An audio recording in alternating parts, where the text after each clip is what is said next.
There'd be a lot of poop in my pants. I've seen a 6-foot alligator go swinging through the air and slam into a tree. These guys are the scientists of the supernatural, lecturers leaving lessons for inquiring laymen. They are applying the scientific method to a world that baffles science. They are the cryptids of the corn. But who else has big black wings and red eyes? Batman. Oh, Mothman. Oh yeah, Mothman. A great white shark was stolen. Oh, someone stole a shark? I got stuff for you don't even know about. She's a witch. She turned me into a newt. Who knows? Anything could be possible. Anything could be possible. It's really big abduction vibes. Holy moly. It sounds like you were abducted. And it just stood up. I mean, it just like kept going and going. And she goes, what the?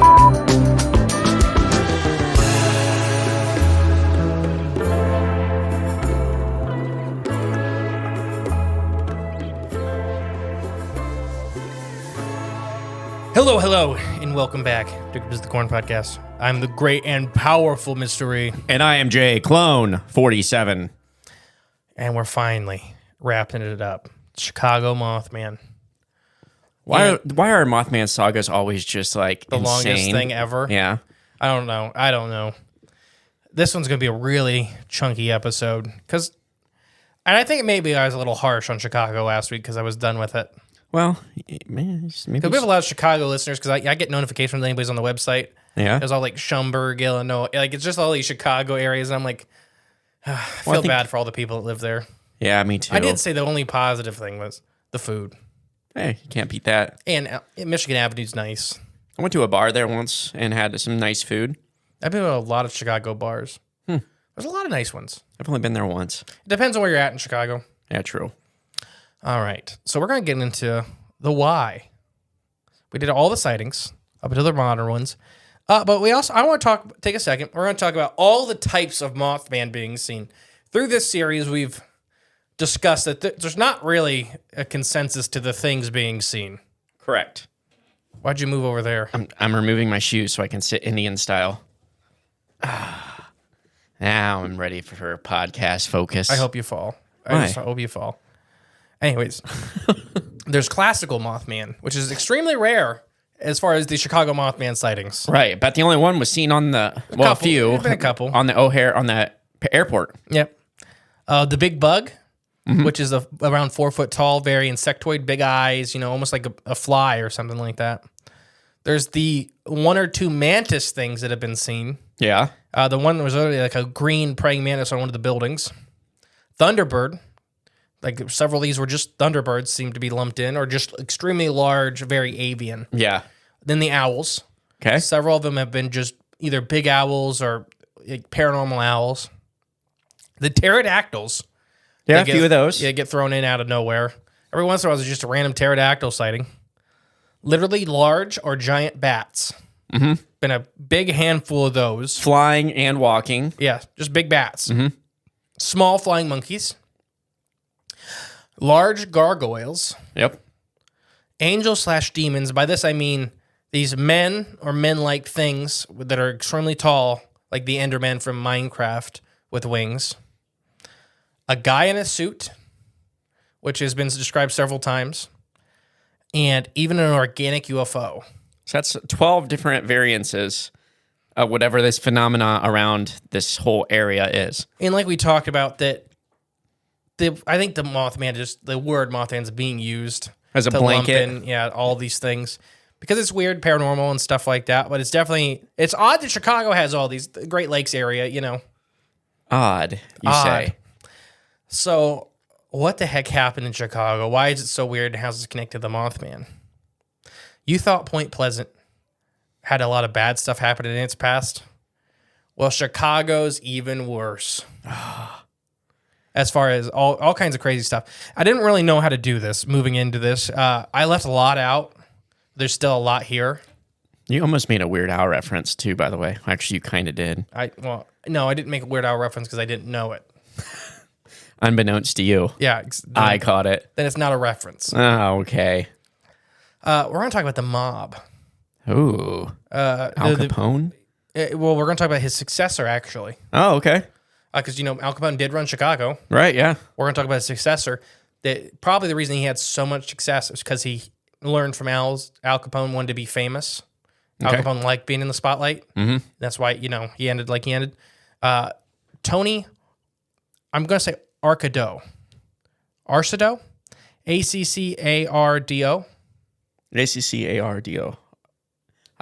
Accardo. Accardo. Accardo? Accardo, sure. Tony Accardo was the exclusive Chicago mobster who succeeded Al Capone. It sounds mobstery, that name. But he's also responsible for the V-Day Massacre, Valentine's Day Massacre. Okay. He's also known as the Big Tuna or Joe Batters. Yeah. Tony ruled Chicago's outfit for well over 40 years. He only spent one night in jail the entire time. Oh, wow. One night? You imagine accidentally being that cop? Because most cops probably knew to leave him alone. You're right, yeah. Arrest him for whatever, like driving without a license or something. And then you get the back of the station, they're like, let him out. Like, who's back there? Oh, I don't know. He said his name, some tuna fish or something. I don't know. What? Great, now we're all going to die. Yeah. So Tony eventually rose to the top of Chicago's mafia. In Prohibition era Chicago, there was no question that Al Capone ruled the city's underworld. But in 1931, the fearsome mobster was put behind bars for tax evasion. And I think that's funny. A lot of people don't realize that about Al Capone.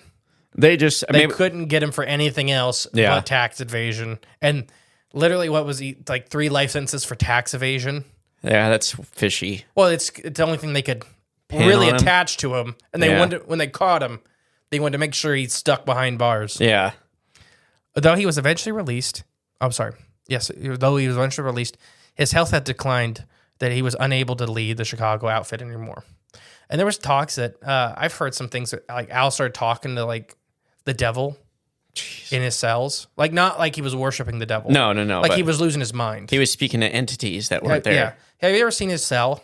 It had like carpeting and he had like a nook and everything. Like so they took care of him. Yeah. Oh yeah. Yeah, because it was unwise not to. And for a while, it was unclear who the best man was to take the job after Al Capone. And that's where Tony enters.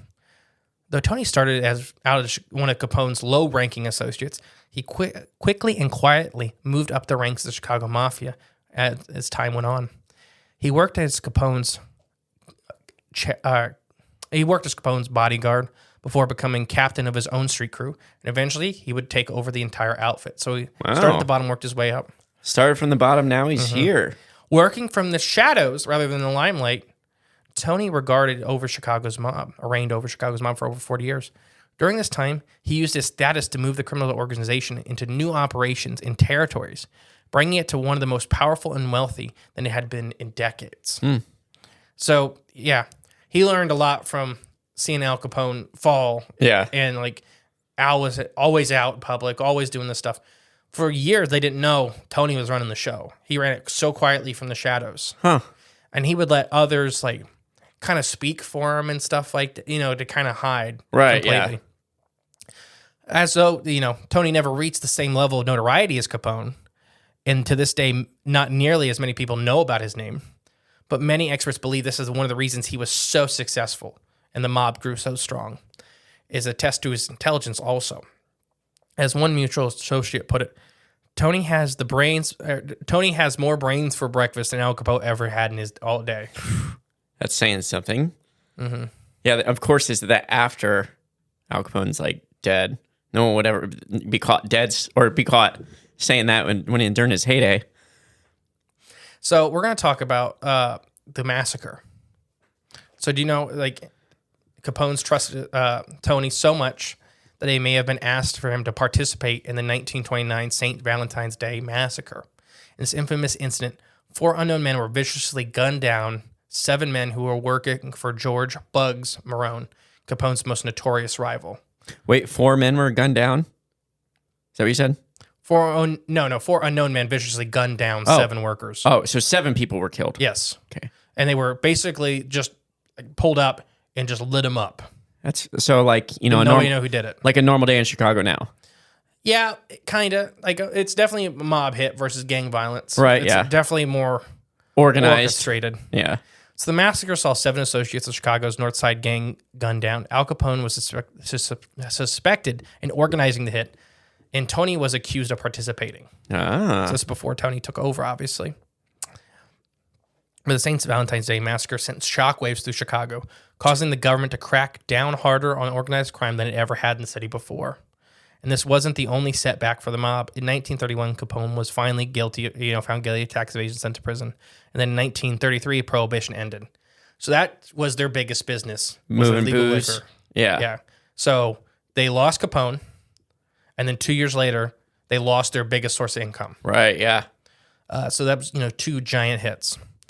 While the distribution of alcohol was once again legal, the outfit had to find a new source of income. And of course, the mob also needed to find a new leader. Around the same time, Tony had made capo, or captain, in his own street crew, and he started moving up the ranks. Basically, it's just, I want to put this in there to show this long history of violence in Chicago. Yeah. And that the mob, Tony reigned for almost 40 years. Dang. But yeah, any questions about that? Oh, no. It is funny, though, like the Valentine's Day massacre, when literally how bad Chicago is now. There's mass massacres pretty much every single week. I wouldn't say massacres. There's a bunch of homicides and murders. Yeah. Massacre is kind of, it's like mass murder. Literally, Yeah. massacre, mass murder. I know. It's just, I'm sure the Valentine's Day massacre has its own like Wikipedia page. It was so big. But now it's like Chicago is so used to this. And Tony ended up getting kind of accused, why he was, I thought it was funny. Why he was called the Big Tuna is he started catching fish, going down and fishing for tuna. Huh? And he caught a 400-pound tuna. Oh, wow. And that's how he got his nickname, the Big Tuna. That's pretty sweet. There was also some weird superstitions and stuff around Tony. Okay. Nobody is quite sure. Then this is a bunch of hearsay, obviously. He was practicing some kind of extra religion. Some people said it may have been satanic. Others weren't sure. Nobody's really quite talking about it because they didn't. He was the head of the mob. Right. You don't want to. Yeah. So there's just a lot of hearsay about that, and that's kind of why I tied it in. And Al Capone got blamed or got accused of a lot of that stuff also, of doing these satanic rituals. No proof to it. Right. It's hearsay. But I just thought it was, tie that in. Kind of interesting. So previous episodes, we talked about the Chicago UFOs. Mm-hmm. So I'm going to hop around a lot if anybody can't tell. There's a lot of just stuff we got to get to. Okay. And I tried to find the one I was talking about in previous episodes where the UFO was seen and it caused... didn't happen one time is what I found out. Oh. That's why I couldn't remember the date very well. Because it happened a lot. Okay. UFOs seen over O'Hare started in about 16 and happened pretty often. Like 2016? Yeah. Okay. And it just kept happening. Okay. So I have a whole bunch of sightings for you. This is from the NUFORC sightings. This occurred on 8/20/18. Chicago. I know the duration was a little less than 4 hours. Tons of observers. It's lights on object. Security camera sighted over O'Hare International Airport. I live east of the O'Hare International Airport and recently set up a security camera pointing almost directly west overlooking the airfield sky. I set up my security camera to only record motion, free 14-day of motion recording, and let it run. The next day, I decided to check out that nighttime motion triggers, thinking it would get me another raccoon or a skunk sighting. Instead, I got something really I can't explain. I first checked the recording at 5:09 a.m., and I noticed unusual insect tripped the motion. Upon further inspection, started going back in time about every 20 minutes, and I noticed that there were 2 lights that were roughly floating in the same position, but they kept going back in time around 4 hours to 12:47 a.m. to see if I could find where these lights had entered the frame. The lights appeared above the tree line and rapidly moved up and over the assumed position where they remained for over 4 hours directly over the airport. Whoa. It looks like the pair of lights were connected by something, probably an aircraft, because they were moving in such unison. Mm-hmm. Okay. But it stayed there, so it was like hovering. Yeah, she's seen it come basically right of frame, move up over the airport and then stick Stop. there for 4 hours. 4 hours. And to their, they weren't sure if the lights started coming up and they just couldn't see the craft anymore, or Okay. if it left at 5:09. Okay. Yeah, weird one. Next one is the same month, but the 13th instead of the 20th, and of 2018, and it's over O'Hare again. 18 or 16? This one. These are all 18, I think. Oh, okay. Gotcha. I think I picked 18 because there was a whole bunch of them, Yeah. kind of stacked. Okay. So this was a triangular shaped craft near O'Hare Airport. Objects or lights on object again. That's their classifications. Like lights on object are seen. Okay. About 2 minutes of observation. I seen what I could call a triangle craft, but since it was a nighttime, I really couldn't get a very well defined shape of it. I did see 3 illuminated glowing lights. Incandescent? Thank you. Not super bright like LED lights, in a triangular shape with a pulsing red light in the center. So you Okay. got a red light in the middle and 3 triangular shaped lights. I live 20 miles west of O'Hare Airport and always see planes in the sky. At the time, I was seeing the triangle craft and I thought that it's some kind of odd lighting pattern. For its size, I'd say it was mid-sized jetliner, an altitude of maybe 1,000 feet. What is odd is I heard engine powering up the craft, but it wasn't going as fast as a typical jet. The reasons it took so long to report this is I was thinking about watching it in the night sky in the same light pattern with no luck. At the time I had seen it, I was thinking it was that a ufologist would call it a UFO. It made me chuckle up a bit.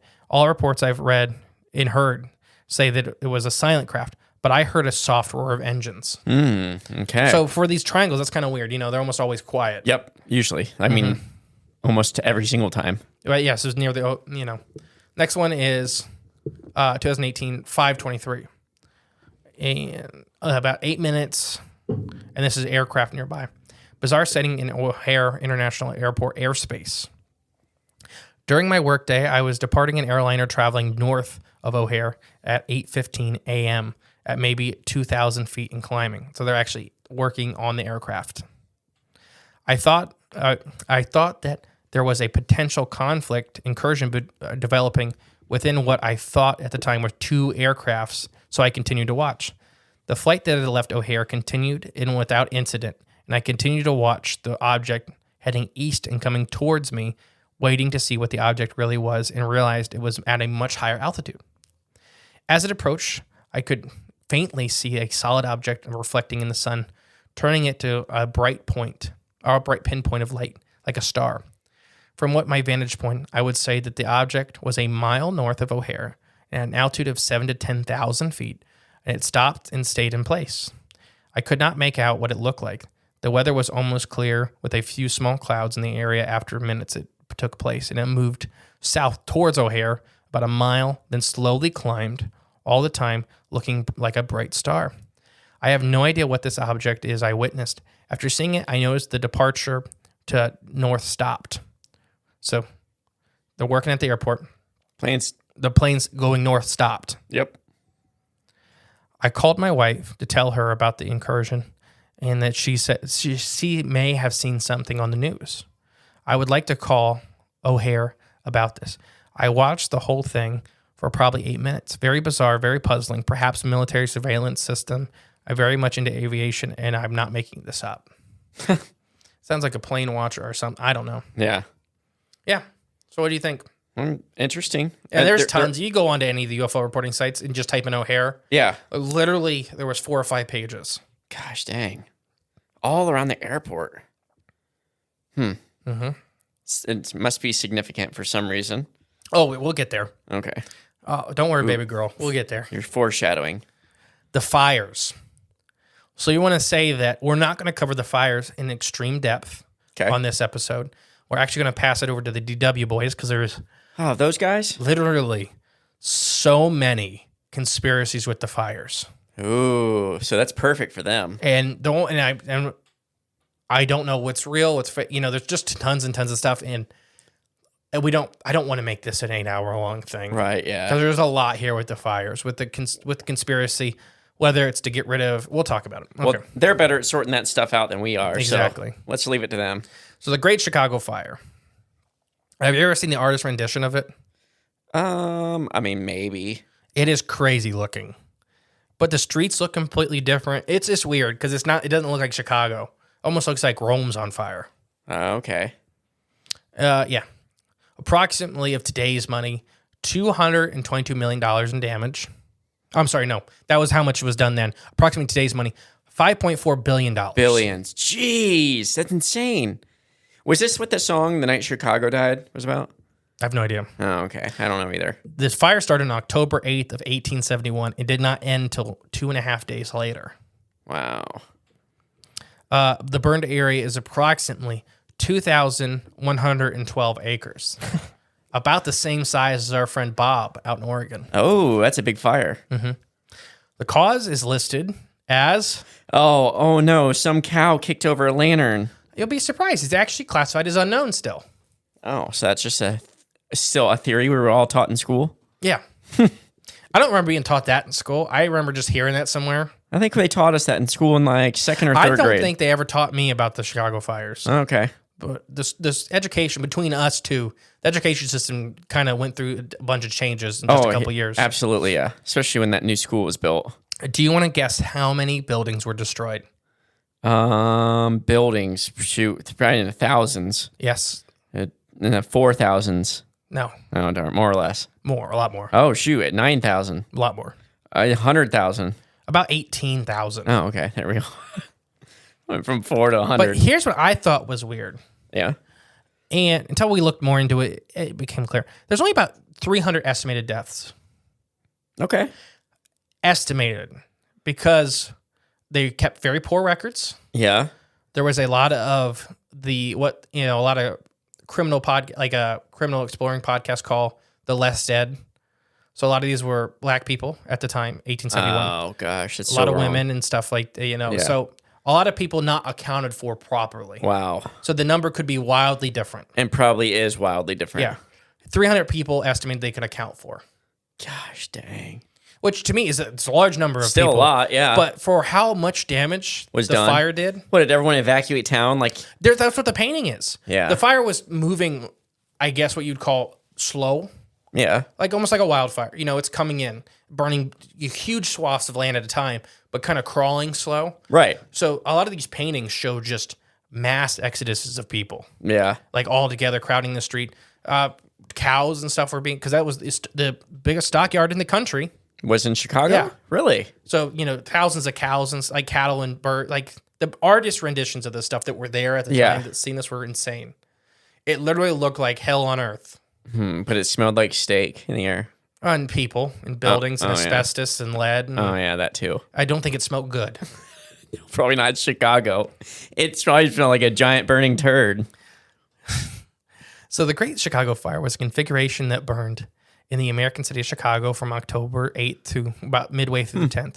The fire killed approximately 300 people, destroying roughly 3.3 square miles, like we talked about, the 2,112 acres, over 18,000 structures, and it left more than 150,000 residents homeless. Well, that's a lot of displaced people. The fire began in neighborhoods southwest of the city center. The long period of hot, dry, windy conditions and wooded construction prevailed in the city, led to this fire. The fire leapt from the south branch of the Chicago River and destroyed much of the central Chicago, and then leapt the main stem of the river, consuming nearly all the north side. So it leapt the rivers. So Chicago actually has a big interchange of shipping canals and the river and stuff like that. Wow. The fire was either so prominent.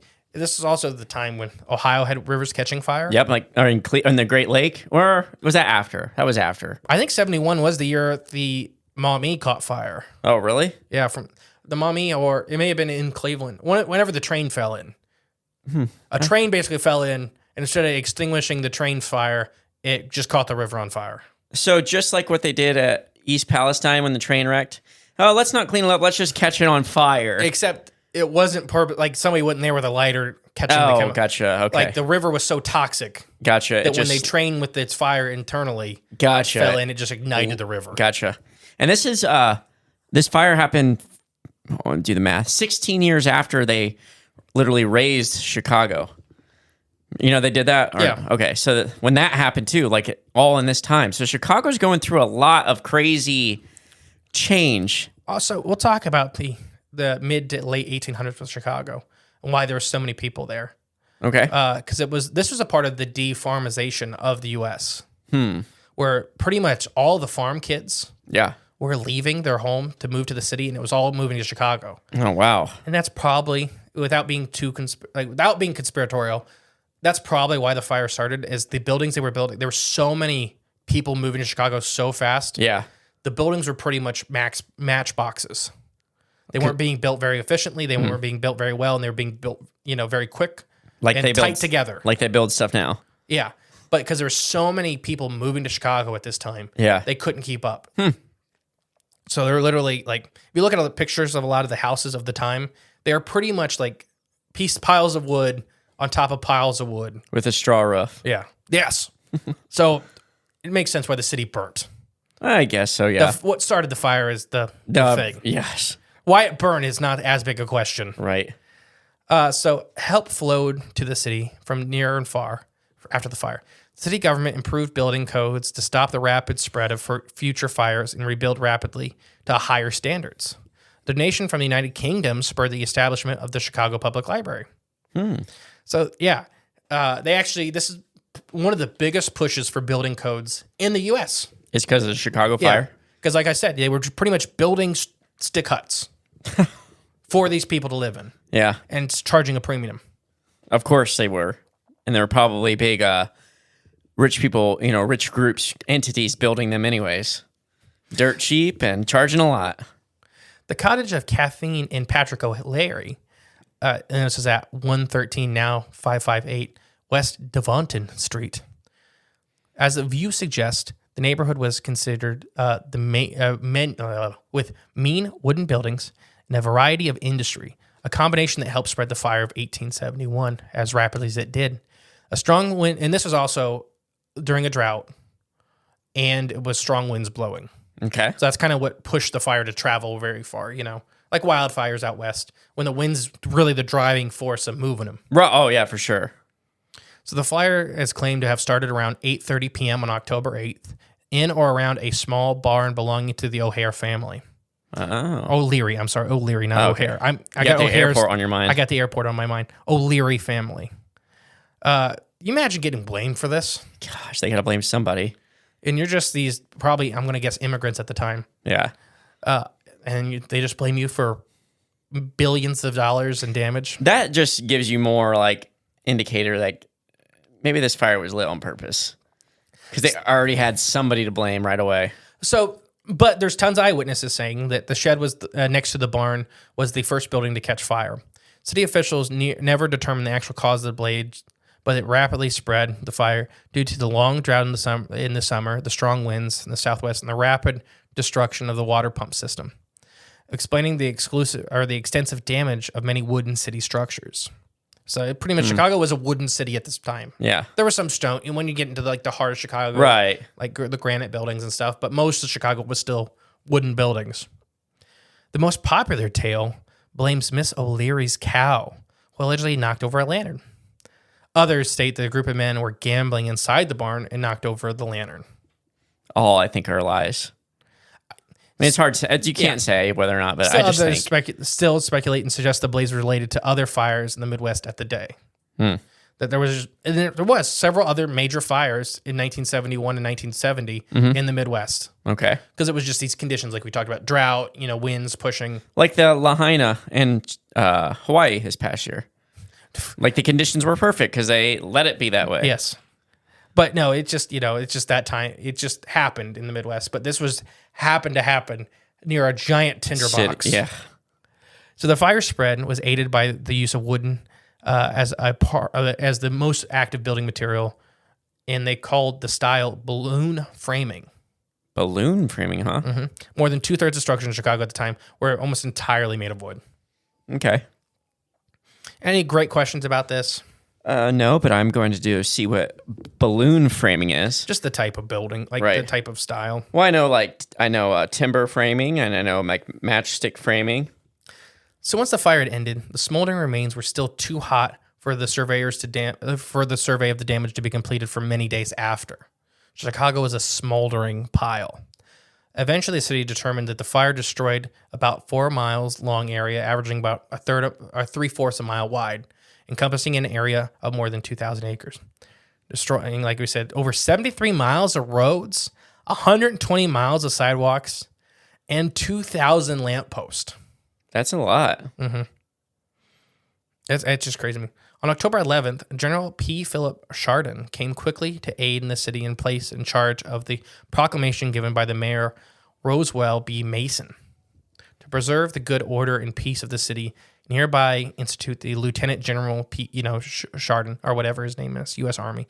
They basically put it under martial law immediately because 100,000 people were homeless. And this, if you look at the map of the fire destruction, it kind of destroyed like the heart of Chicago. Okay. But there's still tons of people living around the area that was not destroyed. Yeah. So there's 100,000 people that are hungry and homeless. Oh, that's scary. So they put it under martial law immediately. Any questions about this? Just, it's all odd. Things weren't nice after. No, I can only imagine. I'm not going to go too much in it. 2 weeks, it was under martial law. There were some things that were happening that probably weren't too good. Oh, I can only imagine. I'm sure. The beating of recently homeless people. Yeah. About 28% of the population was left homeless after this incident. Oh, that's awful. That's horrible. That's extremely horrible. There was a lot. A lot happened. There was a lot of monetary donations. Some mandatory donations were also taken. Mandatory donations. Yeah, that's odd. Sounds like very, I don't know, Big Brother-ish, like tax. Sounds like taxes. That's what taxes are, mandatory donations. Mandatory donations. But yeah, this is just interesting stuff right there. Yeah. Anything to say about the fire? Yeah, I just think the origins are obviously still unknown, unproven. And I thought it was interesting that they even put that it's still unknown. Cause of the fire is still unknown. It is. I think maybe because now it's to the point where people are like, when you tell them, oh, the cow knocked over the landing, it's like, okay, but people are questioning it enough to where if they think about this subject, 'cause it's not really that much talked about anymore. But yeah, that seems kind of odd and weird.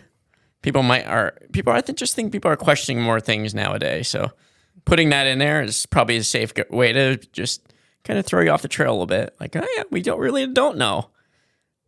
They probably do know. Here's one kind of cool, weird thing that I think the fires could have done.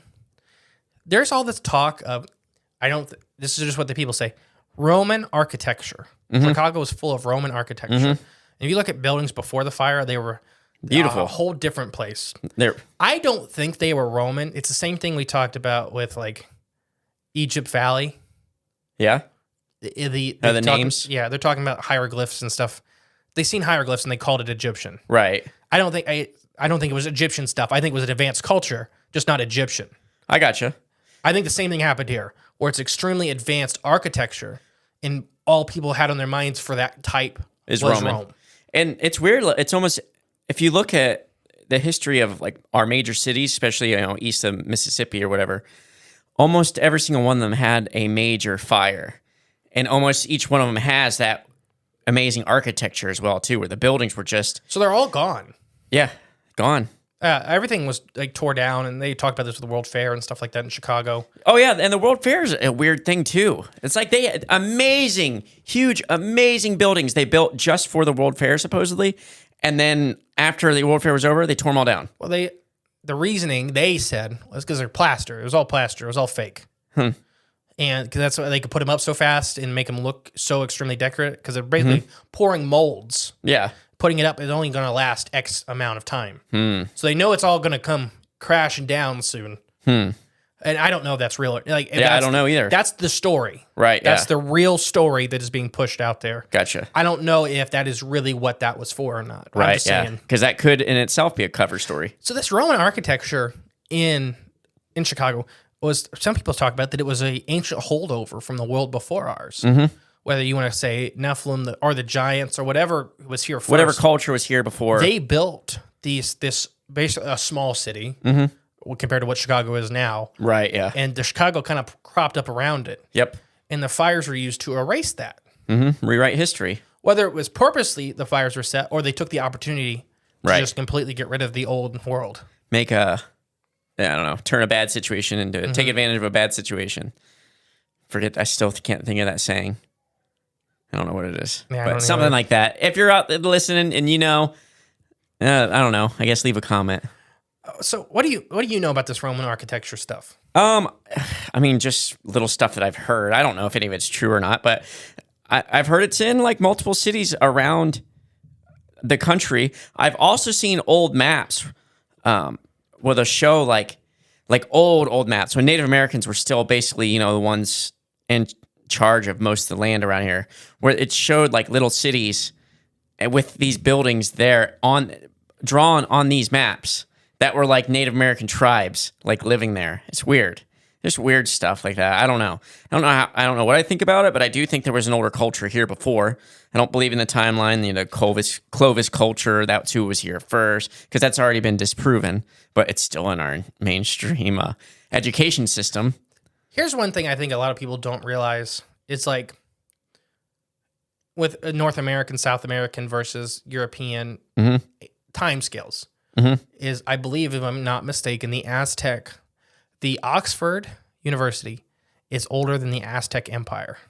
Dang, that's crazy. And that's according to conventional stuff, Yeah. But the Oxford University started well before the Aztec Empire started. Dang.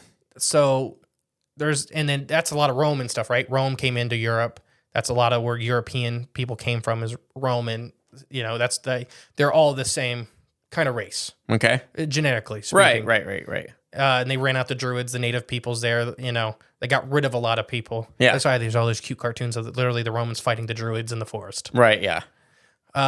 So what if it is, if we want to go Roman, if it is actually Roman, they just kept going. They just came here? Yeah. Kept going, yeah. Followed the Viking trade routes. Yeah. And because we know Vikings came to North America well before anybody else did, as far as traditional history goes. Right. Before they- Christopher Columbus. Yeah. So what if they just followed that same route? They just kept going. They had better ships. They had better technologies than the Vikings did. So just came over. They got into the Great Lakes, started building cities. You can't just We talked about all that. count it out, I guess. We talked about all that. The mine. The mine. Was it copper? Oh, the copper mine in the Great Lakes. Mm-hmm. Yep.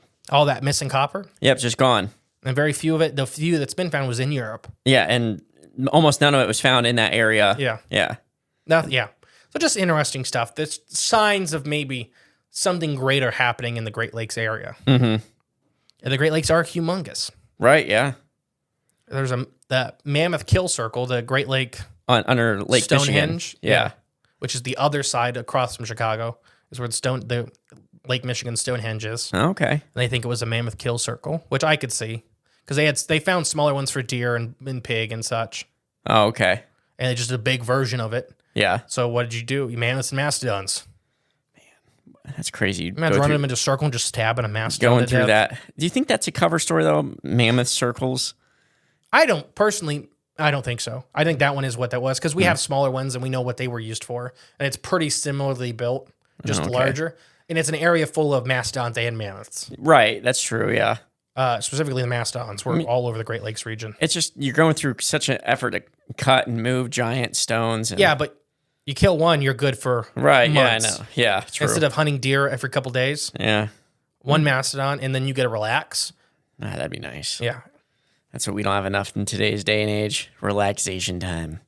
All right. Let's move into some other stuff. All right. You ready? The weird signal blockers around O'Hare. Ooh, okay. O'Hare has signal blockers.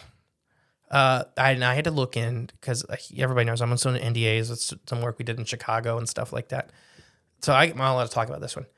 We were outside the airport's bound. I could see the airport, like the fence and everything, but we were on the north side of the airport. And our GPSs do not work. And we don't have like your classic car GPS. Like Right. We have site GPSs that get us into several inches of where we need to be on the ground to start these survey sites for fish. They have to be extremely accurate for the data to be accurate. Makes sense. They don't work. At all. And I looked into it before we did this episode, and I could not find it where they said they had signal blockers. But most international or military airports have signal blockers. It's more found on either high-risk targets or on military applications. Okay. And that makes sense if you're using, it's like, so you're going to use a missile that's GPS activated or something. You want them to not be able to activate it. Yeah. So when they get closer, they stop working. You're right. I know for a fact that this happens. I couldn't find proof of it, but I had a GPS tracker that worked every other spot except around O'Hare. That's crazy. And we had full satellites and stuff. I'd get satellites and then it just wouldn't work. Also, do you know drones, like piloted drones, are programmed to not go near these areas? What do you mean programmed? Like they're Privately sold drones will not let you go into government airspace. Oh, really? They'll back off and say that they'll give you a proximity warning and stuff like that. Wow. There's a famous one out west. We may talk about in a couple of weeks, where they would go near like this. Basically, there's this cliff face, and it's public land with government land tucked in the back. So they're trying to fly over the public land, Yeah. and the GPS in the drone wouldn't let them go any further, and would say back off, and it would just come home. It would do the come home command. That's weird. And that's not hearsay. That is documented, well documented that they are programmed for that. That's weird. I get why you don't want a private owned drone going over military airspace. No, I get it. It's just the fact that they can The same thing's control happening it. here in Chicago, though, around Yeah. O'Hare. Once again, I understand why. Yeah, the why is not weird. It's just just the that- fact that it's possible Yeah. and they can control it. Yes. That's crazy. Any thoughts on this? I mean, it's obvious there's something. I mean, I get it. You don't want things in your airspace and around an airport. That makes sense. You don't want nothing like that. But So a long time ago, before we dived into all this, I thought the signal blockers were the reason the Mothman was around O'Hare. okay, Messing with their radar or something. Yeah. Some sort of their biological, whatever they're from. it just drew Just- them there. Yeah, or it's messing with them and they can't get away from it. Oh, okay, gotcha. Literally like a moth to a light. Yeah, To where they don't want to, but it's just frying it's frying something in them and they just keep coming back towards it. I just learned. I think this is true. Like butterflies. Where would I hear this? I forget where I heard it. But butterflies, like their ancestors that were born, laid or hatched in a lake down in Mexico, but they fly all the way up to Canada. That's monarchs. Yeah. Yeah. So they can fly. So they're like, how do they know genetically? Like, how do they know to go straight all the way in a straight line to this one particular lake where this one particular tree is? And they found that they had like these cones in their head and they're like magnetically drawn or magnetically Positioned, yeah. positioned to go that way. And it's just in their DNA. It's in their If I'm not mistaken, makeup. that's monarchs. Yeah. And that's actually 4 generations it takes it. Oh, wow. It's not one single butterfly Right. doing that journey. It's actually 4 generations of that butterfly. And they keep doing this pattern. Right. In Mexico, they feed on the sap of these trees. They're massive conifers. And they actually end up breaking sometime from the weight of the butterflies. Oh, wow. You could literally see trees bending from how many butterflies are on it. That's crazy. You never think that would even be possible. Mm-hmm. It's very fascinating. But yes, something like that, where these signal blockers are messing with that ability, whatever that is, and they just keep flying into it. And it's like, this is where I'm supposed to go. This is where I'm supposed to go. Mm-hmm. So I just thought that was weird. Now I don't think so. The end of this presentation. Oh, you don't think that it's the signal blockers? No, I just think it's weird they have it. Just something to point out. All right. The dumbs. The rich elite. So, you've heard us talk about it on the show several times. Jimmy Woo's encounter with the O'Hare International Airport. Yeah, I believe we spoke about it too on Tony. That was the first time. On Confessionals. Yeah, the Confessionals. Yeah. So, Jimmy Woo's story, I'm going to reiterate it a little bit. So, doing water sampling onto the tons and tons of water that runs over the international airports, airfields, they have all kinds of space. They would see these gigantic concrete culverts, and a culvert, when I told the story for Jimmy Woo on the Confessionals, some people don't understand what a culvert was. A culvert it can be a corrugated pipe or it can be a concrete pipe. These are giant concrete pipes that are about 10 feet diameter that are paralleling the bottom of the river. They're not jetting up out of the river. They're on the bottom of the river, paralleling, ending in the river. So coming out almost like a... Like if you were walking on the bottom of the river, you could walk into them like a tunnel. I got just like how Mario, not when he jumps into a tube and you push down, the tubes where you just walk straight to him. Yes, Just that's like on that. the bottom of the river. Yep. Some of them were small. Some of them were like 10 feet in diameter. Okay, that's pretty big. Yeah, That's then you're big huge. tube. And they could have the ability to pull water in, but most of them are just capped off. Yeah. Like they weren't finished or they whatever. I have no idea. It's Jimmy's story. I want to talk about that place though. Okay. So that is at least, let's say it's not full of water and it's vacuums. That's massive amounts of space underneath the airfields. And we've talked about DUMBs, which is Deep underground military base. or I think what would be drum? No, I can't. Drum? spell. Oh, well, what are you trying to say? So the area is called Rosemont. Okay. I couldn't ever remember I just remembered the city was something rose because, as Jimmy said, the water tower is a giant rose, Yes. and so it's Rosemont, Okay. which is an extremely high end neighborhood. We actually have a couple listeners that I think they either live right there or they live in Rosemont, Yeah. and they were telling us there's some weird stuff that happens in Rosemont that maybe me like call-ish activity. Wow. That's scary. Well, it's Chicago, so. Yeah. Well, so there's all this underground area in the airport. We know that the government has areas that they go to for like in case of bombs. Yep. That one in the mountain out west was the famous one until somebody found it, and now it's actually a private home. Oh, okay. Oh, yeah, duh. Yeah, there's it's a few of them. It's Like, a $2 billion house. yeah. But it was the government's secret until a hiker basically found it and told everybody where it was, so the government sold it. Oh, wow. But yeah, there's several of these. So that is the least conspiratorial explanation for what's underneath this. It's an international airport, right? You got everybody right there. So if you fly everybody in, they can immediately go into basically a bomb shelter. It has the ability to pull tons of fresh water. It has already a grid system, like sewage system generate. The airport has all that already. Right. So is it something like the Denver airport where there's all this underground stuff, and it's there for either the elites, the government, the rich during a crisis to fly in Right. and get immediately underground. You don't got to drive anywhere. You're there. You're just already there. Yeah. What do you think about that part of that? Well, I think you could be. Well, yeah, I think you're right there, but then also your explanation for the Denver International Airport as to why they may have those, it maybe have similar ties to that too. Yes. Sure. So if you haven't listened to that episode, listen to our Denver It's actually International. our most popular episodes ever. Really? It's Denver International Airport 1 and 2. So you probably have heard that one, but if not, go check out our most popular episode ever. And you can find that episode on cryptidsofthecorn.com. There you go. All right. So the other kind of side is that this could be the government cabal.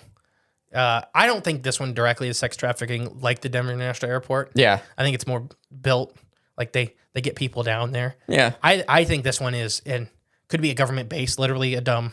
Yeah. Because there's tons of weird, for O'Hare not being a government airport, there's tons of weird government connections to O'Hare. Okay.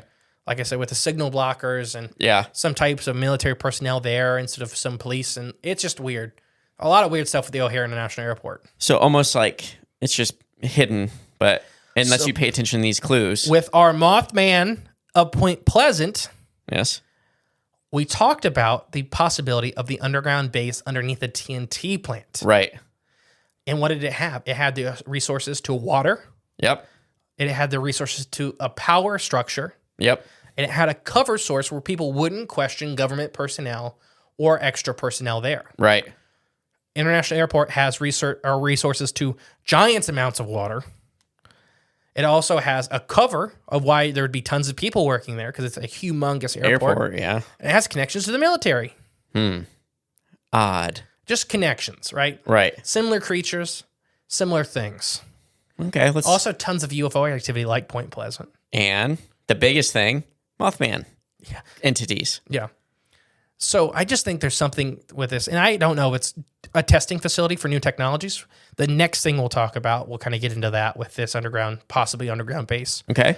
Or is it just basic government base, this place that's maybe also built to house the elites and government personnel during a crisis? Gotcha. Or is it a cult meeting place? There's talk going around that maybe Rosemont is home to this higher end cult. A lot of the houses, people in Rosemont are high end people, as in, CEOs. Right. A lot of these Rich people, basically. extremely wealthy. So 1%ers. Yeah, one of one. Yeah. 1% of 1%ers. Wow. Because I think if you make $150,000 in you're 1% of the world's, you're the 1%er of the world. Really? Yeah, which is a lot more than I will ever make, but it's not Right. like that much money, right? Compared to salaries of some people. Right, exactly. That just shows how wealth is being distributed. Yeah, exactly. That's what the point of that was. Right. Is that most of the world lives under I think it's $15,000 a year. Most Americans can't even afford a $400 emergency. I can't. I will kill somebody for that. I think I forget the percentage, but it's a majority of Americans, which And that's the point. Yeah.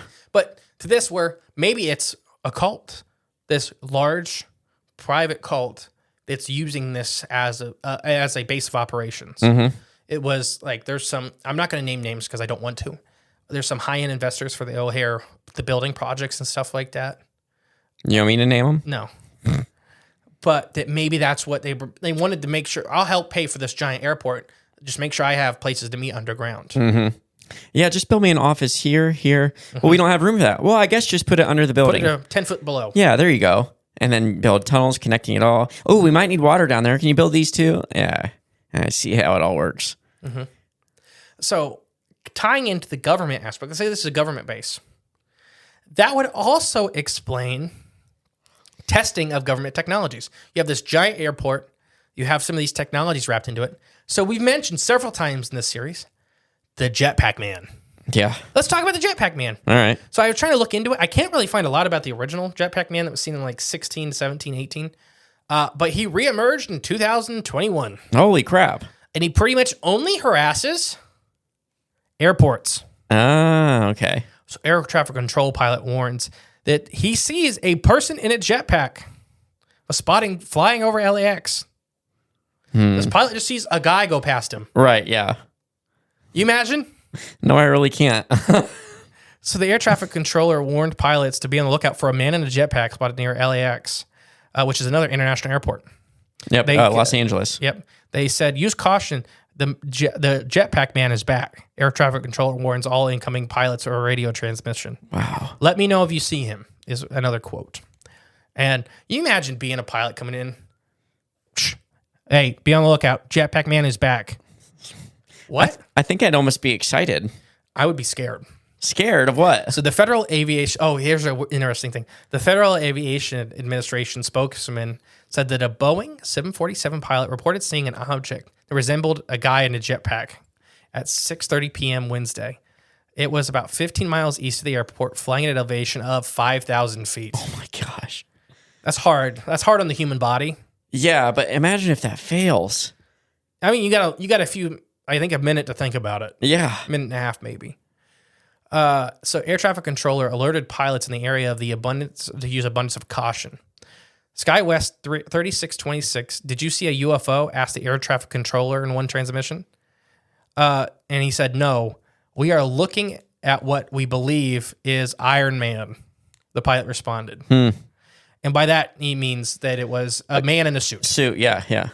Several aircrafts got the warning as they were approaching LAX, but the flight crew said they didn't see any more of the Jetpack Man. It's not the first time the Jetpack Man has been sighted near LAX. In October, a Chinese airline crew saw a person in a jetpack flying at over 6,000 feet. That's insane. And it was reported following the Chinese aircraft. How high do commercial airplanes fly? I think between 5 and 10,000. Okay. Yeah, I think that's right. That's insane. I think 10,000. I think they only go up that high when they're trying to avoid storm systems. Gotcha. Two commercial airline planes report seeing a person with a jetpack last August, indicating that the American Airlines crew who said that the person flew within 30 yards of the plane. It's so close. The FBI and the FFA are investigating the incident. So wait until you hear the FBI's theory. Oh my gosh. I thought you'd get a kick out of this. The FBI floats a working theory on the jetpack man flying over LA. The LAX circuit, the 2004 was when this first time that it appeared. Okay. And it's when the spacecraft had landed on LA, they brought it back and landed on LAX, and then this jetpack thing started popping up. A restaurant, the FBI has solved the mystery. They say they had solved the mystery of the jetpack case. Multiple sightings of what is said to look like a man flying a jetpack in the skies over Los Angeles prompted federal investigation. The week authorities offered some details about the probe. The FBI had worked closely with the FFA in investigation reports of a jetpack sightings over Los Angeles area, none of which have been verified. Which I don't know. You don't understand how like scrutinized commercial pilots are.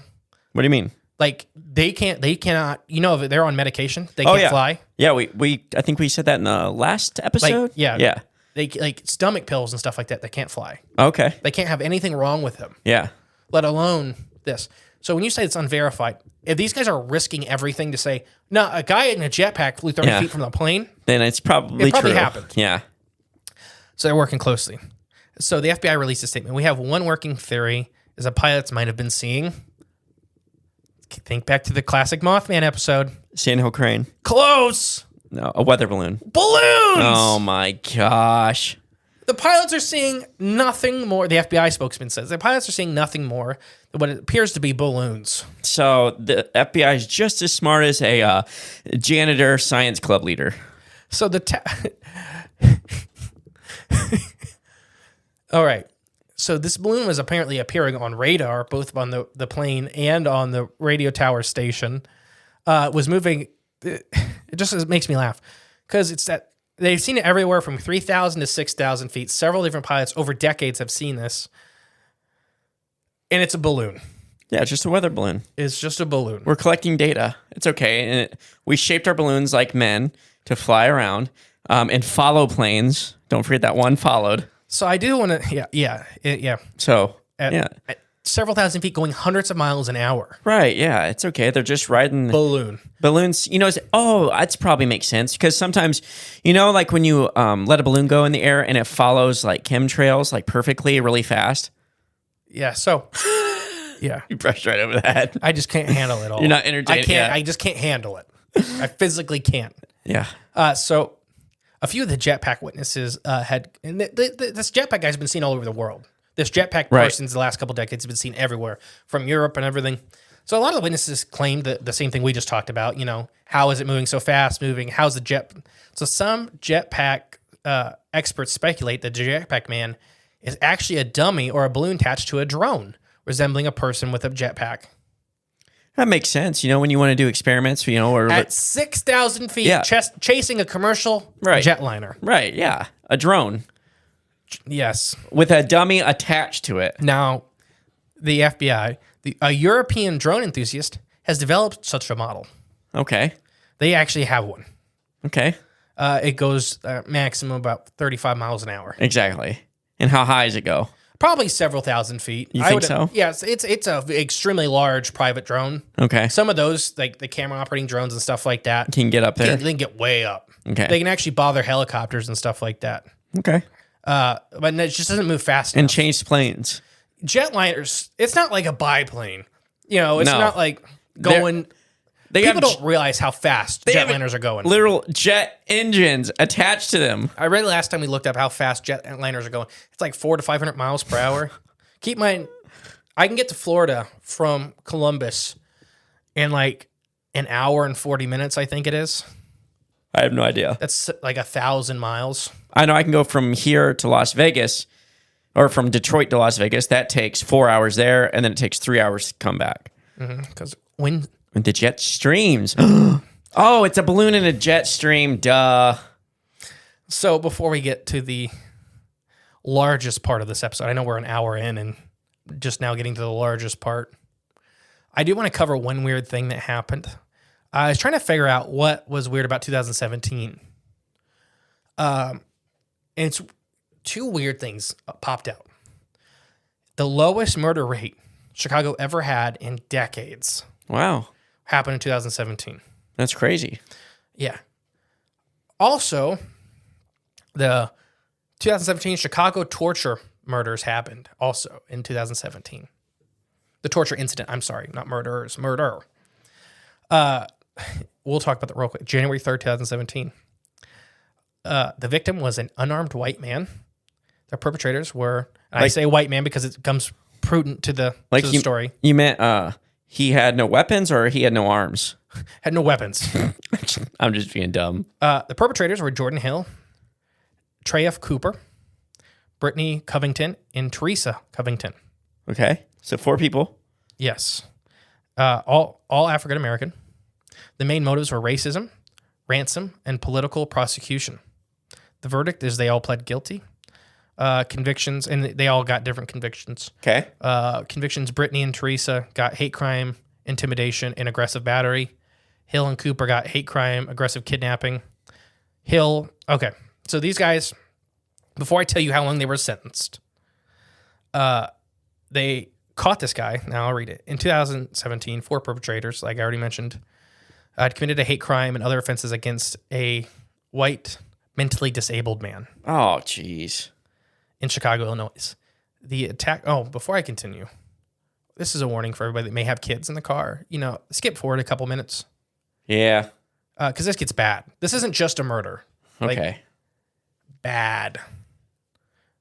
There's your warning. The attackers were 2 black men and 2 black women. They laughed as they kidnapped. They physically, verbally, and raciously abused this victim. The incident was live streamed on Facebook.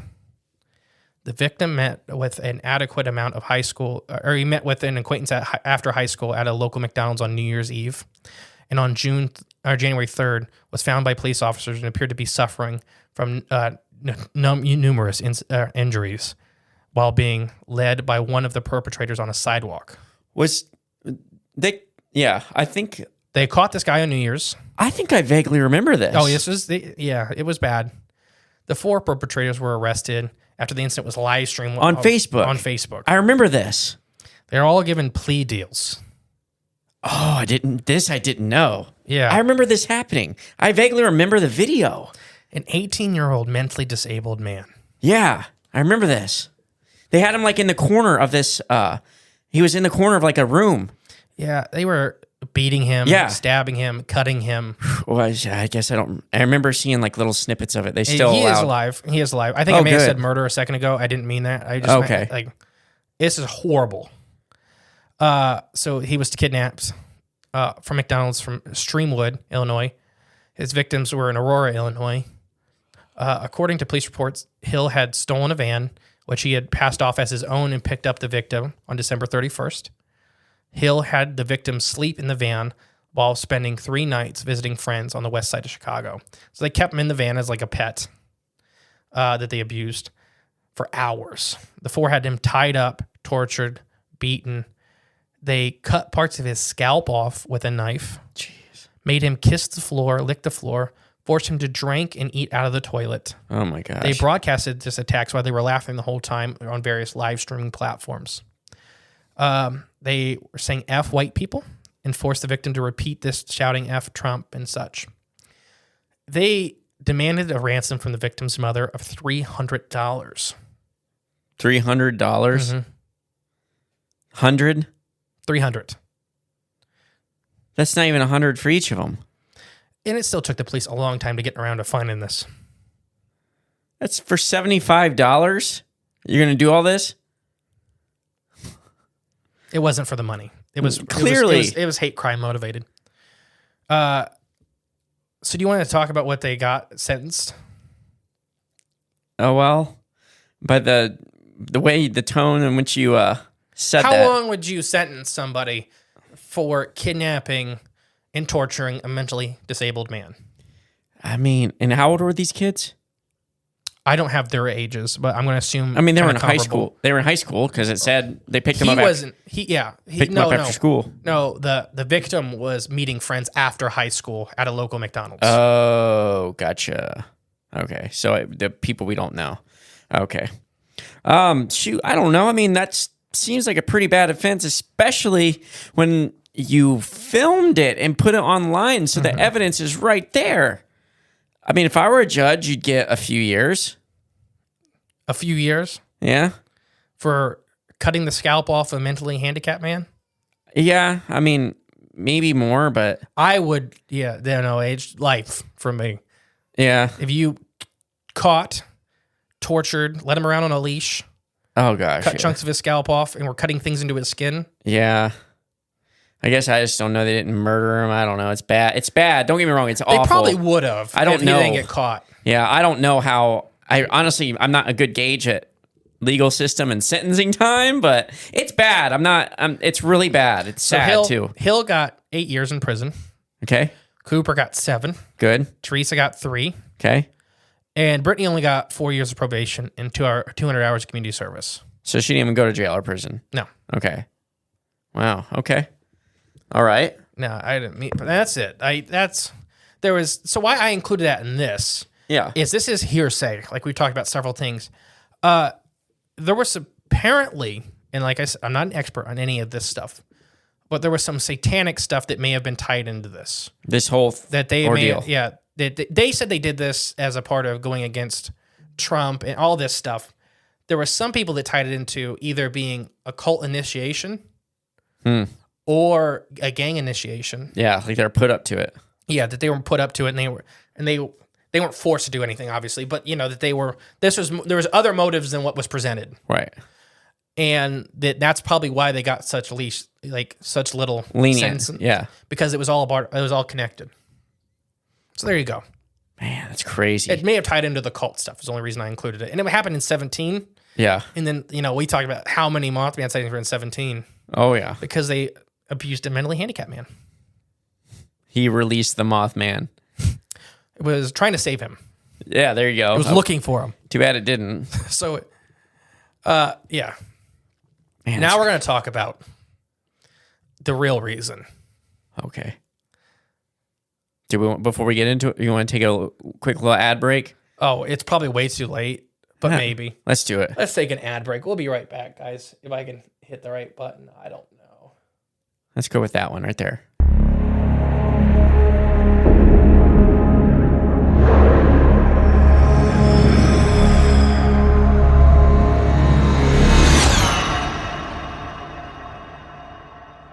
And we are back. Hope you enjoyed that ad.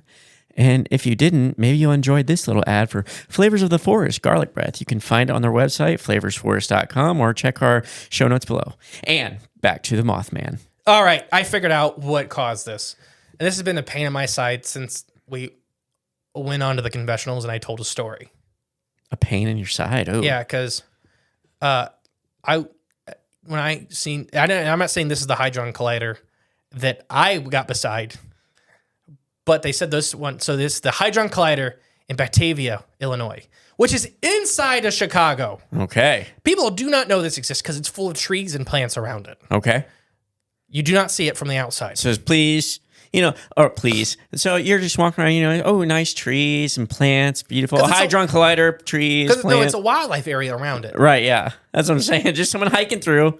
Ooh, there, nice. Ooh, there's a nice, great white pine still standing. Ooh, there's native flowers. Ooh, there's the Hadron Collider. Because I had my encounter when it was, I think, 18 or 19, 2000, 18 or 19. And there was like, no, let's put that down in 2011. We'll talk about it. But we're going to talk about the Travatron, I think is how it's pronounced. Tevatron. I have to see it. Teva. Travatron. I'd have to see you. No, too bad. Travatron. You want to look at it? Yeah, sure. That's definitely right. Travatron. Look quickly under Batavia. Oh, okay. Batavia. Where's that at? Right there. Where's Batavia? Look up the big black words. Oh, Tevatron. Tavatron? That's what I would say. Tavatron? I don't know. Tevatron? Yep. All right, we're going to talk about the Tevatron. There we go. This is a particle accelerator. It's an accelerator it's Staffordthornatron. Its beam is proton, antiproton. Its collider is its type.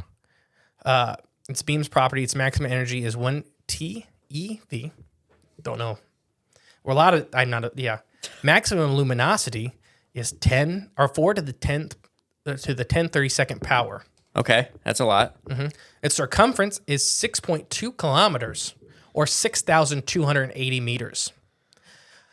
It is in Batavia, Illinois, which is like in Chicago. Yeah. And when you look at this on the map, it is so weird where it's at. I'm going to look it up right now. Batavia, I don't know. Okay. Activia. That's what I kept thinking in my head, too. Now, here's this weird thing, okay? Okay. It does say, if you just look this up, it says operation from 1983 to 2011. Oh, like it's done. Yeah. And it's definitely not. And it's owned by Fermi Lab. Fermi, isn't that who owns CERN? Yes. Wow. Okay, that's very odd. Mm-hmm. So who owns Fermi Labs now? Well, I'll look it up. So this is actually this is help of the particle detector data and to help find the Higgs bosons I hate that word.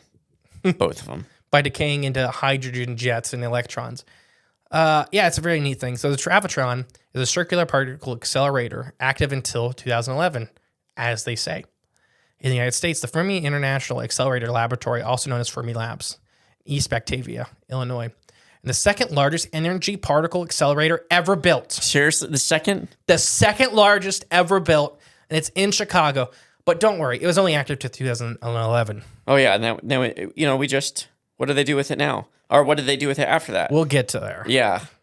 It's a large hadron collider, and a European Organization of Nuclear Research, CERN, near Geneva, Switzerland. The Travitron is it's basically it accelerates proton and antiprotons in a ring that energies up to, I don't know what TeV energy is, Okay. but that's where it got its name, is Travitron. Okay. It's that type of energy that it's producing. I think Tevitron. Teva. Yeah. So Teva energy. In 1983, it cost $120 million to build, but it was significantly upgraded investments, which made it during active from 1983 to 2011. The main achievement of the Travitron was its discovery in 1995 of the top quark. A quark? Yes. Okay.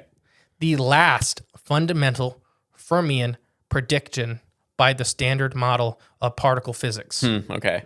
So the Travitron discovered, It's like the smallest particles. but that it make made up- everything make sense for a lot of these mathematicians that have had this theories for hundreds of years. This is suspicious. Not the full to me. theory, hundreds of years. No, but no. kind of the line of thought. No, I get it. Particle physics, just particle physics Yeah. in general. Yes, I get it. This is suspicious to me. Oh no, it gets, baby girl, this gets so bad. So it looks like Teva Energy is a what would you call it? Just a distributor of energy. You know what I mean? Like a company that distributes energy to people. Okay. I think. I'm looking it up right now though. But keep going. So on July 2nd, 2012, which keep in mind was after it was supposedly closed, scientists of the CDF and DO Collider experiments team at Fermi Labs announced the findings from the analysis of around 500 trillion collisions produced by the Travitron Collider since 2001. 500 trillion collisions it has produced. It's produced that many in its existence. Since 2001. Okay. That's a 10 lot. years, a decade. That's a lot. 5 million. No. 500 trillion. 500 trillion. Oh my gosh. with Oh a my T. T. Phew. Okay. Yeah, that's kind of a lot. And found that the existence of suspected Higgs bosons was highly likely with a confidence of 99.8%, later improved to 99.9%. Gosh, dang. Okay. The Travitron ceased operations on September 30th, 2011, due to budget cuts. Because of its completion of the Large Hadron Collider, which began operation in early 2010, and a far more powerful array, plan engineers were two 7V TeV beams. The Large Hadron Collider, compared to it's only one that the Travitron produced. So the one at CERN in Geneva produces 14 times the output that this one produces. And this is the second biggest one ever built. Wow. Okay. So, So they're producing energy, basically? Kind of. It's a byproduct of their experiments they're running. Right. Yeah. Because Okay. they're accelerating particles until they hit each other. Right. Well, right here, I'm just looking. I looked up Teva Energy. It's a bit. Teva Energy LLC. Here's an article from Bloomberg. Teva Energy LLC provides solar water heating technologies. So I think this is talking about the type of energy being produced. I don't think it's. I think it's The unit of measure. I'm talking about the unit of measure. That's probably what that's named after also. Okay, let me look up the unit of measure then, because it's T, hard to. It's big T, little e, big V. Oh, Tev Energy. Okay, TV Energy. Okay. The Travitron ceased up. I already said that. Sorry. But yeah, the main ring of the Travitron is probably to be reused in future experiments, and its components may be transferred to other particle accelerators. So that's what they say. So basically, they built this giant thing. They're like, Oh. and it closed in 2011. Yeah. And they're like, maybe use in the future for other experiments. But the big guy out in Geneva is doing All the work. the majority of the work. And to be fair to the scientists, it is 14 times more powerful. Right. But so why build it in the first place if they already had that one built? Or why spend They built this one in 83. Oh. They didn't. The one in Switzerland wasn't finished until 2010. So this one was just the trial run. It was the first one. It was the first one. So a TEV, TeV stands for tera electron volts. An electron volt is a unit of energy, obviously. So it's just a very small. It's just this type. Yes. So, I want to talk about some history that this thing has discovered. And don't worry, I'm going to connect this back to Mothman. Okay. Because this is just... There's a lot of bad stuff with Large Hadron Colliders. Yeah. You know how many scientists beg them not to turn these things on? Probably just the smart ones. Yeah, because they were like, well, there's chances black holes, and like we don't understand these. Like, right. I can't remember who said it. We became gods without wisdom in the 30s and 40s, splitting the atom. Okay. It's the power of a god without any of the wisdom. Right. Same with this thing. Horrible thing to have. We can do stuff like bending reality and physics and stuff. We do not understand it. Because we don't understand reality. We are a monkey with a machine gun. Yeah. That's scary. We can make it work. We can't control the consequences. So they saw the breaking ground of this linear accelerator. What do you want to know about this stuff? As far as like particle accelerators? No, this one. Just this one in particular? So I wonder what they were using it for, but it almost... I can tell you what they used it for as far... So let's talk about the discoveries this one made. The Travitron has confirmed the existence of several subatomic particles that were predicted by theoretical particle physics. They gave suggestions of their existence. In 1995, the CDF experiment and the DO experiments collaborated to announce the discovery of the top quark. And by 2007, they measured its mass, which is 172 GeVs. Okay. It is a precision of nearly 0.1%. And in 2006, the CDF collaborated reported its first measurement of a B obsidiosons and observed the two types of sigma baryons. In 2007, the DO and CDF collaborated reports detected observations of a cascaded B. I don't know what that I don't know what that means. Almost all of that, I don't know. It's all subatomic. We're talking about stuff small, so small. That's smaller than atoms. Right, yes. That makes up to atoms, supposedly. Makes up the pieces of atoms. Right, exactly, yeah. Yeah, it's crazy. But, yeah, it's bad. It's bad. It almost, honestly, to me, it's almost like they're making it all up. I don't think they are. Now, I think that's the problem. Yeah. Is that they're talking in such high levels that 99% of the population can't understand. Yeah. Like, I don't know what any of this means. I got a rough idea, but nothing real. Nothing real. No, nothing I can actually understand fully. Yeah, exactly. It's not a fish. I know what it does to fish, and it's not good. No, probably not. I don't think if you accelerate anything at the speed of light and slam it into each other, it's not good for fish. So in September 2008, the DO collaborated report detection of a double strange, which is an omega baryon with a measured mass significantly higher than that of the quark model predicted. Okay. So they discovered two weird things. It was heavier than way heavier than predicted, and it was an omega baryon, basically a new thing.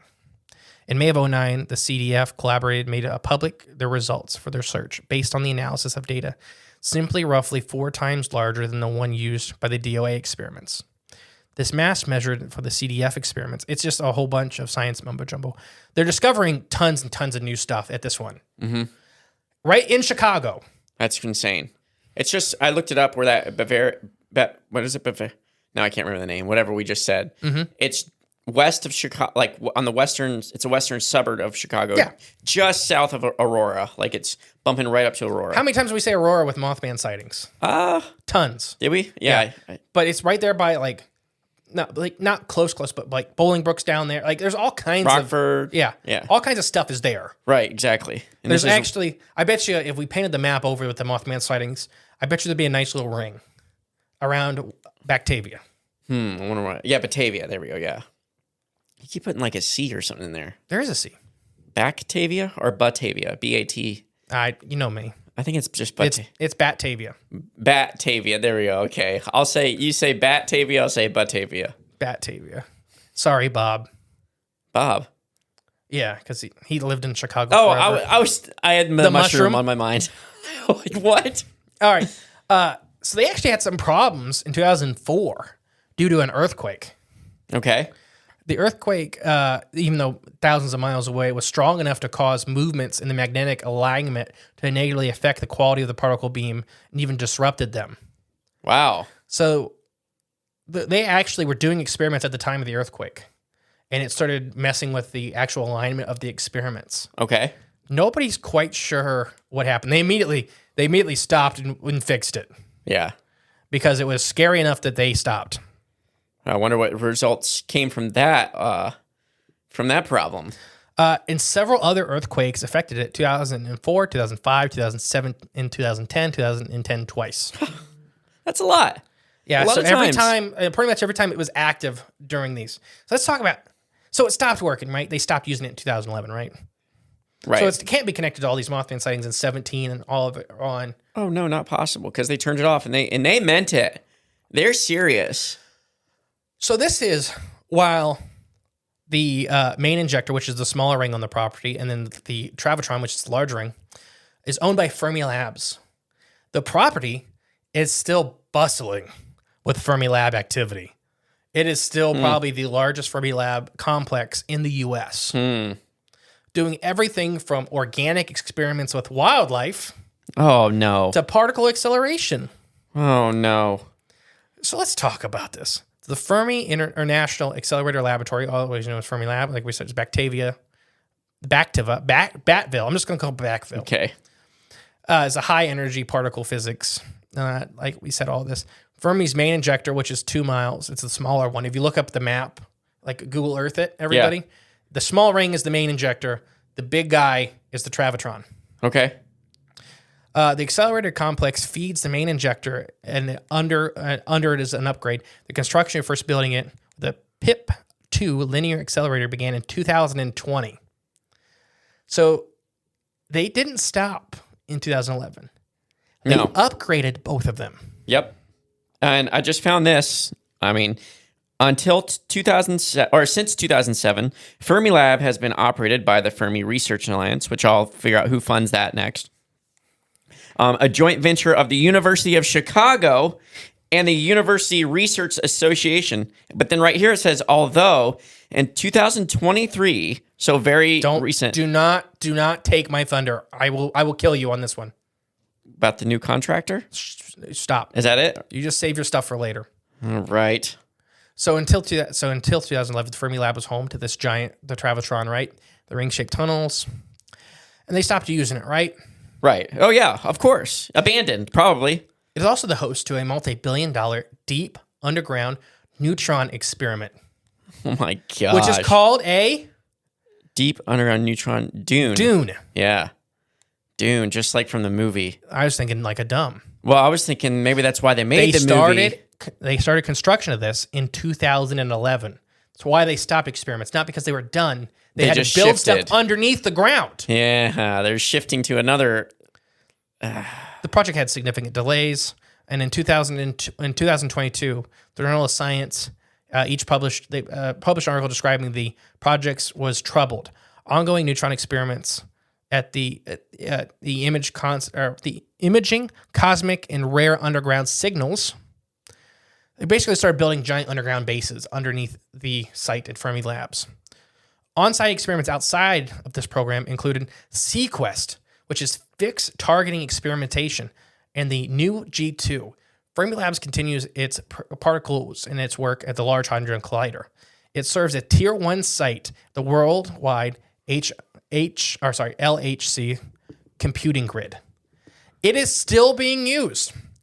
Fermilabs Quantum Institution in 2019, since 2020, has also become home to the Subsequenting Quantum Materials and Systems Center, which is an asteroid. They basically are studying an asteroid there also.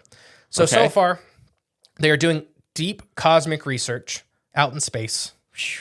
They are doing underground neuron stuff, and they are also studying meteors. Neutron, sorry. What'd I say? Neutron. Neutron. Oh my Yes. gosh. It's okay. A lot of big words. Yes. So they're studying space and underground at the same time. Yes. So what's the connection there? There's got to be some sort of significance to both. Oh, there is. Okay. They probably opened a portal to hell. Yeah, I was gonna say they're summoning They're summoning the Dark Overlords. This So- is literally Howard the Duck. They started refiring the Large Hadron Collider in 2013. For all the people that said, I cannot tell you when we went on Tony's show and how many emails I got saying that they turned it off in 2011, and how dare I say I was there after. And I'm not even saying I was at this one, but at one. Yeah. It's still active. Still active. No, but I did a Google search and the top result was not that. So I'm right. So the Proton Improvement Plan, recognizing higher demand for proton beams and new supportive experiments, Fermilab began to improve their accelerators in 2011. Huh. Coincidence, right? Yes. Expected to continue for many years, the project has 2 phases. Proton Improvement Plan 1, which is the PIP, and Proton Improvement Plan 2, the PIP 2. So the PIP 1 was from 2011 to Now, current. 2018. Oh, okay. And they started using Hertz to replace old hardware and increase the reliability of their operations. We started starting this PI. The replacement of the pre-accelerated injectors was underway. They basically they upgraded it from 2011 to 2017 and started testing it Okay. with way, way, way advanced technologies compared to what it was built with in 1980s. Gotcha. So upgrades. So it went from having a couple Mothman sightings to having a lot. Makes sense. Fits the timeline. The PIP-2, which started after 18, was a plan to deliver a 1.2 MW protein beam power of the main injector for the deep underground neutrino experiments. It's just crazy to me. That's kind of crazy. Basically, by 2020, the Travitron had nearly completed its boosting ring in order to take advantage of the existing electrical and water of the original infrastructure. The PIP-2 Lance will help lower energy beams transferring lines, a radio frequency quadrupled, and the medium energy beam transported. They never stopped. It's still going. They upgraded it in 2011. Yeah. I told everybody they stopped using the Hadron Collider because everybody was freaking out. Yeah. Because they just opened the one in Switzerland, and all these scientists were saying it's going to create a black hole and it's going to kill us all. So all the people in Chicago were like, we don't want this one on. Right, yeah. So they said, okay, we'll turn it off. 2011, we turned it off. Which they did. And then they upgraded Yeah. it to hell and back, literally. Yeah. So they did turn it off. They just forgot to mention they Turned it back on. They upgraded it significantly and then turned it right back on. So on-site programs since 2020 as intensely for the particle physics, especially neutrino physics, and rare physical searches using Newmans. A program exploring nuclear structure is also continuing. Newman. That's what immediately I thought of. So it just, you want to hear some of the on-site programs they have going? Sure. Yeah. So they have the ANI, which is the Accelerator Neutron Infrastructure Experiments, Okay. which is still being ran. The Deep Underground Neutrino Experiments. Still being ran? Mm-hmm. Yep. Okay. The Sirius Experiments, which nobody knows anything about. Okay. It's spelled like the star Sirius, I'm sure. Yeah. SIRIUS. Yeah. Okay. The Mini Boo Ini, which is just the mini booster neutrino experiments. Okay. The Macro Booster Neutrino Experiments. Oh, nice. The main injector experiments with versus on as the original structures. The Moon to electron conversion experiments. I know we have some listeners that do this kind of work, and I've probably upset them so much by reading this stuff, like just how I'm mispronouncing it all. If we have, just leave us a comment. Let us know. What They've been pretty nice, but it's still running. Fermilab is still doing experiments. They transported a 60-ton, or no, sorry, not 60, my bad. I misread that. A 600-ton magnet to Fermilab Oh my gosh. in 2013. So this is part of the upgrades. This is part of the upgrades. 2013 is when we started seeing significant rise in Mothman sightings. Wow. So, some electromagnetic phenomena is disrupting the space between dimensions, and it's opening portals, allowing these things to spill through. 2017 is when they dramatically improved the magnetic electron field uniformity. And they have done it at Brookhaven, which I've been at Brookhaven a lot. So basically 2017, 2018, they started adding these massive magnets to their experiment field. Dang, okay. Basically, you can, if you want to know, they have open access laboratories. To this day, does not host classified research, they say. It does not host classified? So everything they do there is public? They say both scientists and the public could easily access the site for research, educational activities, art programs, and recreation. Okay. Except when you showed up around one, you were surrounded by men with guns. Which I didn't say it was this one. Right, not this one. But I was also probably in an area that the public still can't get to. Yeah. This is insane. But it's, wildlife park. There's a wildlife park. They brought in 5 American bison on site. Do you know how much controversy this started? What, bringing in the bison? Mm-hmm. So they brought in 5 American bison on site, a bull and 4 cows, in addition to 21 provided by the Illinois Department of Conservation. Locals believed that at first the bison were introduced in order as a sort of alarm system for radiation or other exotic particles that the lab may be producing. Oh, wow. Because they put them right by it. Yeah. So if they changed or if something about them happened, they would know. They got called out immediately. Yeah. That's the same thing that was happening out west with all these weird experiments. They put cattle on them to see when they started dying or exploding. Yeah. To be like, okay, maybe we're doing something bad. Then all the people are like, is that what that's for? Right. No. The canary in the coal mine. Exactly. Just happened to be bison. Bison in the particle accelerator field. Mm-hmm. They also host a Christmas bird count that has occurred every year since 1976. Working with the Forest Preserve District of the DuPage County, which I've worked with. I can say that. Worked with those guys a lot. Okay. Fermilab also introduced barn owls to selected structures around their grounds. Okay. Well. And my last kind of thing before we start really tearing into this is tritium on site. During running particle beams. So, do you know what tritium is? No. Neither do I. Well, let's find out. It's TR. Okay. I'm ready. Okay. TRIT. Or sorry, TRI. Tritium? IUM. Yep. Okay. Which is an isotope of hydrogen, consisting of a proton and 2 neutrons. It is weakly radioactive with a half-life of about 12 and a half years. It can bind. Okay, here's where it gets dangerous. This can bind with water and form tritium water. Tritium levels measured on site are low monitored tritium levels on site at the surface of the sewer waters and provides useful frequently asked questions sheet for those who want to learn more about the tritium water leaking into their stream systems. I have probably touched tritium water. That's probably what gave you lungworms. At an informed meeting for potential bidders for a management contract held on March 1st of 2023, presentation slides indicated that although a rate of tritium levels leaving site is below the required standard, there's a significant tritium buildup on site that represents a challenge, as quoted.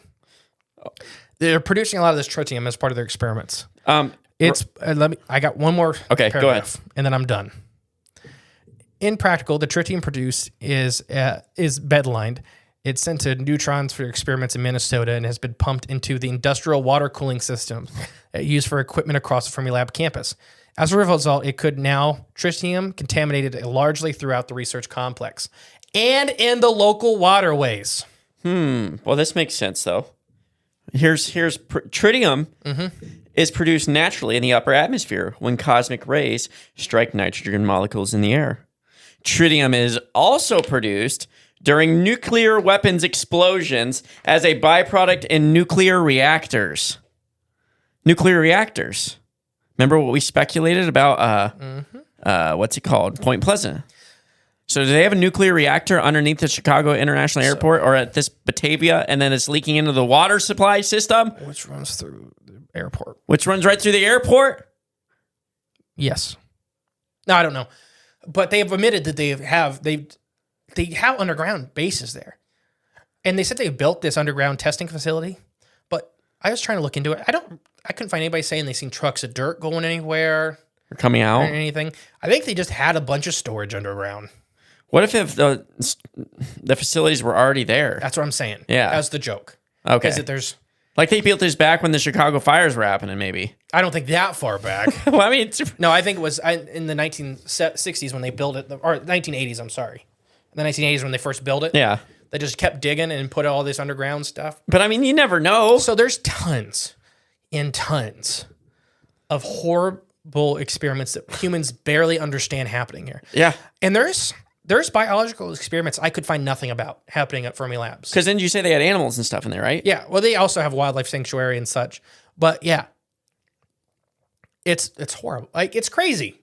Yeah. It's the same thing with Point Pleasant, where we're like, I wonder why there's all these Mothman and UFO Men in Black sightings. Where's all and the then you're like, oh, this giant radioactive nuclear base. All right, if you're listening to this show and you're an investigative journalist around in or around Chicago, here's a hot lead for you to... Don't do it. You'll die. Well, public needs to know. Tritium.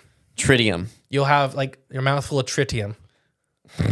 Just test the water for tritium and see what you come up with and follow that rabbit hole. I don't ever... Follow the money. That was never one of the ones we tested for. I wonder why.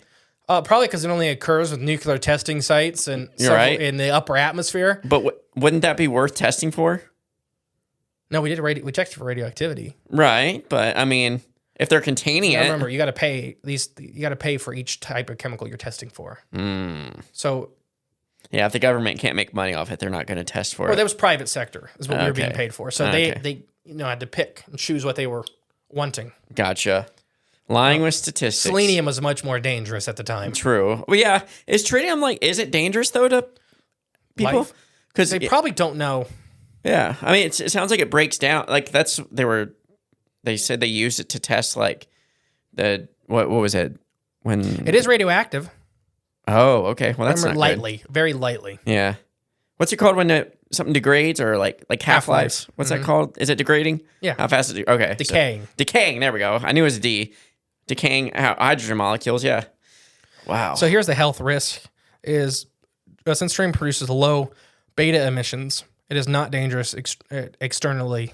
The beta particles are unable to really penetrate the skin of humans, but its radiation hazard is extremely risen if it is inhaled or ingested via food or water. So don't drink it.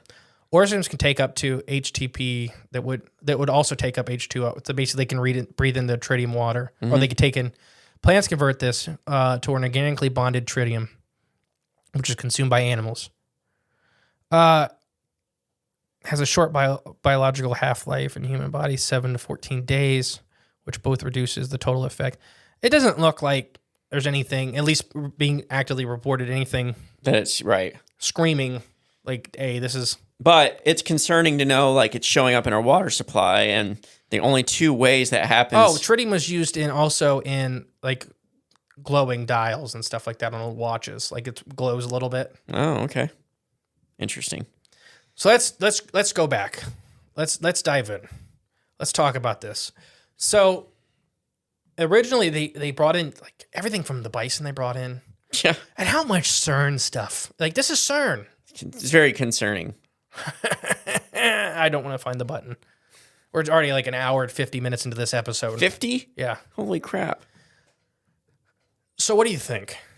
I think they have an underground energy facility and experimentation lab facility, just like in the Stranger Things. And they're doing crazy freaking experiments trying to tap into other dimensions and whatnot. But they probably, and they're using their own energy like source lab thing to power it all, that unbeknownst to the citizens of Chicago or the U.S. in general, people don't know this stuff's going on right under our noses. And then when they caught on, what'd they say? Hey, we shut it down. Wait, we shut it down. We shut it down. Don't worry about it, baby girl. Yep. Don't worry about it. Just stop the wheels before they get turning too fast. Upgrades, people. Right. And then they bring in a 600-ton magnet. That's insane. What would anyone need that for anything? Unless you're working a scrapyard and it's But so they started doing like deep space cosmic stuff, meteor studies. That's weird. Biological studies, and this deep planets. Like they started doing these really odd experiments. At least as above, so below. Mm-hmm. Maybe there's something up in space. No, I think they literally opened a portal, and that's what they're studying. They're using all this as a cover. So you've seen Howard the Duck, right? Yeah. So literally, they're pointing that thing up in the sky, shooting that energy beam into sky, sucking these things from the dark overlords from whatever galaxy they claim it's from, but it's probably just a different dimension. And they're sucking these things to Earth. It's probably just whatever evil entities are trying to take over and run everything. It's probably they're pulling their buddies down with them. Or down or up. So I don't know. The same thing we talked about. Also, the U.S. Department of Energy is a major contributor to the Fermilab in Octavia. And what I was going to read to you earlier. Oh, sorry. In 2023, the Department of Energy. Wait, let me pull this right back up real quick. Just last year. Oops, not that one. The Department of Energy is. Wait, where did I put that? Poop. Okay. Anyways, Department of Energy in 2023 is looking for new facilities and new bidders for these, I guess, experiment or energy that under energy. They're bidding new facilities. So this one might be on the outs. They might not be doing the things necessary that Department of Energy wants done. So look what they already started. They started putting the wildlife sanctuary on the edges of it. Okay. Mm-hmm. What did they do with Point Pleasant? What did they do with the TNT plant? They covered it all in like water and whatnot. Well, wildlife preserve. Oh, that's right. Yeah. They literally made it a wildlife preserve. That's right. Yep. It's what the government does. That's true. What I think happened. Do you want to get into final thoughts? You got more to talk about. No, let's get into it. What I think is happening is that they stood the same exact thing. Like when did the lab? The lab closed down in the 40s. There, they moved on. They started doing these experiments that they did not. The same thing with the bombs. Mm-hmm. Like Oppenheimer talked about, it was so much more powerful than anybody expected. Yeah. Same thing happened here. They built these large hydrogen colliders, the biggest one ever. Keep in mind, everybody, this one in Chicago, till 2010, until 2010, it was the biggest one ever. They built it. They started doing these experiments. Immediately, we have demonic-like entities, also prehistoric things, cryptid things, and still some classical Mothman started popping in. UFOs started popping in. Well, like we at the beginning of this episode, 12 different types of Mothman entities. But it's just creatures from somewhere else. Yeah. But Chicago also has all kinds of other extremely weird phenomena happening. But it also could be, you said biological experiments. What if they're like meshing? Oh, I think they're catching these things. Or what if they're creating them too? I think it's a hodgepodge of it all. Yeah. Like Greer said. And, Greer. I have my opinions on Greer, whatever, doesn't matter. But he was talking about these weird shaped objects they'd have. Mm-hmm. They turn on these labs. And he said these things that look like they were from hell would come out. Gosh. And start running around the lab. Yeah. I think that's what's happening, is that they either opened a portal or a scar, like we talked about in Point Pleasant. To like lower dimensions? Lower, higher, sideways, doesn't matter. Yeah. It's picking terms at that point. Yeah. To somewhere else. And good, bad, and indifferent things started spilling in. Yeah. But they may be able to open and close this one. Just like Stranger Things. And pull. I think the one in Point Pleasant they had no control over. Okay. I think whatever they did there was the very fundamentals, and they just blew a hole and covered it. Yeah. Oh my gosh. What do you think's happening? Well, I mean, all of the above. And then the bison. That's weird. I think exactly all the citizens were 100% right. Yeah. Are those canaries? Yeah. What? No. It's either... I wanted bison in downtown Chicago. Right. It's normal. They're for you guys. Because the cow thing was already a dead giveaway. So yeah, we'll bring in bison instead, another large... 30 bison. Well, he brought in 6, the director of Fermi, and then the government gave him like 24 more. Yeah, here's more. Make it not so obvious. You should look if Fermilab still has their bison. Ooh, that's a good idea. Or if they all just vanish one day. And you said earlier that Fermilab received Department of Energy funding to further develop nationwide quantum network, right? Yeah. That article, it came out, it's on .gov website in October 16th, 2023. They just received more funding. Oh, they're always going to. This is in Chicago. Yes. That's insane. And Fermilab. I just think it's so interesting. When we were on Tony's show and I talked about the particle accelerator and that story, I don't think it was this one. I think it was a different one. But everybody's like, it closed down in 11. Because it's when you just type in one thing, that's what it looks like. You do a little bit more research, you realize, oh no, it upgraded. And they kicked it into high gear in 17.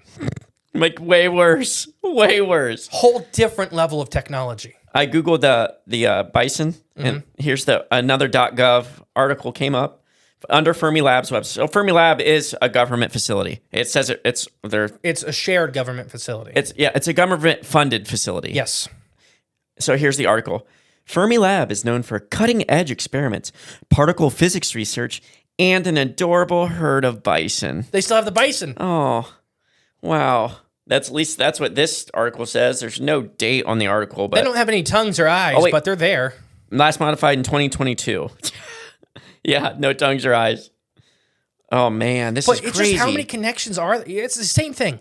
You have the underground bases. You have these extremely weird experiments government's funding. And then what do you have? You have paranormal activity all around the area. You have everything from these giant men with trench coats to flying things to, pterodactyls. Here we go. As of spring 2022, the head count on the herd is 32 individuals.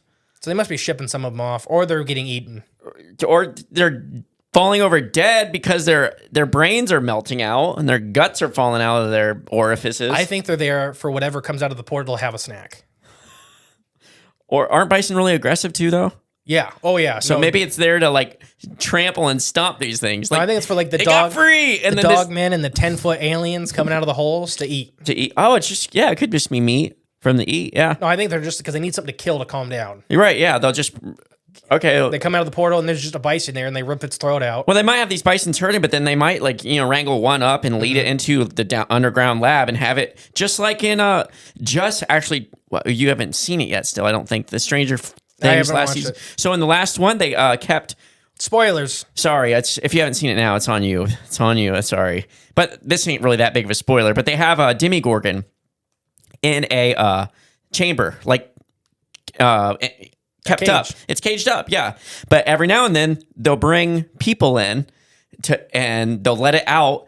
And it will come in and just like fight the people, and they want them to fight back, and it will eat them, and that'll basically satisfy its urge to kill. And then it goes back in the cage. There's a Russian movie with the same thing, and this just takes place in Russia. There's a Russian movie that came out relatively recently. It's probably before Stranger Things. The final season came out, where it's an alien that lives inside of a person. Okay, it's an intelligent species, but it needs a certain compounds that are only found basically on Earth and human brains, or in brains in general. It doesn't care for animals much. It will. DMT. But it's hyper intelligent. Uh-huh. And it's kind of trapped too. And this guy bonds with the lady and they escape together because it doesn't really want to do this. It just kind of has to. It just has to survive. Okay. Because it kind of turns into an animal when it's way too hungry. Okay. But it's other than that, it's hyper intelligent. It's kind of begging like, I need to get off this planet because I'm just destroying everything. And it might be like a different dimensional entity. It looked really bad. It looked like a cobra mixed with spider. Yeah. It sounds inside your brainstem. It might be like a different dimension, like fourth, fifth, I don't know, whatever dimension. And this 3D dimension that we're living in is incompatible. Yeah. So it needs that. I think that's what's happening here. I think it's Fermilab. Well, yeah, 100% it's Fermilab. That's confirmed. And it just happens the airport's near. That's crazy. You know why everything's seen at the airport? Because there's people always watching. Yeah. Oh, yeah. But what do we talk about? Rockford has tons and tons of sightings of extremely odd paranormal activity. Yeah. I mean, I don't know. I think it's the same thing. It's just the next level. Yeah, I would encourage. I think the pterodactyls are time slips. I think they're messing with not only space and reality, but also time. Because it might all, be tied together. I think above our understanding it is. Yeah. And that's what I talked about, a minute ago with humans having the technology of a little g God. Right. Without the wisdom. Right, yeah. You are literally shaking the fabric of stuff you don't understand, like the top quarks. What that is, as far as we understand, or maybe we don't know, but that's the fundamental piece of reality. Yeah. And that when you start pulling at them, weird little threads start unraveling. Right, yeah. Stuff from the side comes out. You know, the extra dimensional stuff starts coming out. Stuff from the past, stuff from the future. Corner monsters. You know what those are now? Mm-mm. Oh, people see them like the corners are like your rooms. Oh, it's what started with the back rooms. Yeah, yeah. Like little entities will shoot out of them, or it's through them from one to the other, and that's it. Weird stuff. I don't know. This has been a heck of a ride. Yeah, it has been. I encourage anyone to just research this a little more. Like, see what you can uncover or dig up, or and I will see where the rabbit hole goes. Now about all the mispronunciations I had when we got to the sciencey stuff.